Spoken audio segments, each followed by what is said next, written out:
আসসালামু আলাইকুম।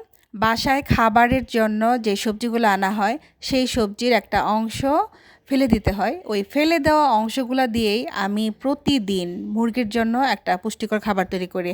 আজকে আমি এখানে নিলাম বাঁধাকপির পাতা। বাঁধাকপির পাতাগুলা যেগুলা ফেলে দিতে হয় সেগুলো নিলাম।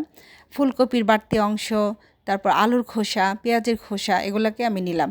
তো একটা পাতিলার মধ্যে দিয়ে দিলাম বাঁধাকপিগুলা, তারপর দিয়ে দিলাম ফুলকপির বাড়তি অংশ, এবার দিয়ে দিব আলুর খোসা, পেঁয়াজের খোসা, দিয়ে দিলাম অল্প পরিমাণে চাল। আর আমি ভাত রান্না করেছিলাম, এই ভাত রান্না করার যে মাঠটা ছিল সেই মাঠটা দিয়ে দিলাম। এবার দিয়ে দিলাম একটু হলুদের গুঁড়া, একটু লবণ। আর সকালে যে ডিম খেয়েছিলাম নাস্তায় সেই ডিমের খোসাগুলোও দিয়ে দিলাম। এগুলো দিয়ে ভালো করে সিদ্ধ করে আমি একটা মুরগির খাবার তৈরি করব।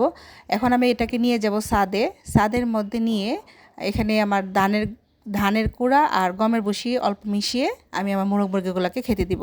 এতে করে মুরগির খাবারের খরচটাও কমে যায়, আবার পুষ্টিকর খাবারটাও মুরগিরা খেতে পারে।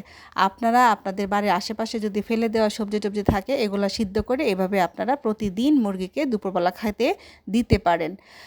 আর মুরগিগুলো ভালো থাকে, ভালো খাবার পায়, পুষ্টিকর খাবার পায়, আমারও খাবারের খরচটা কমে যায়।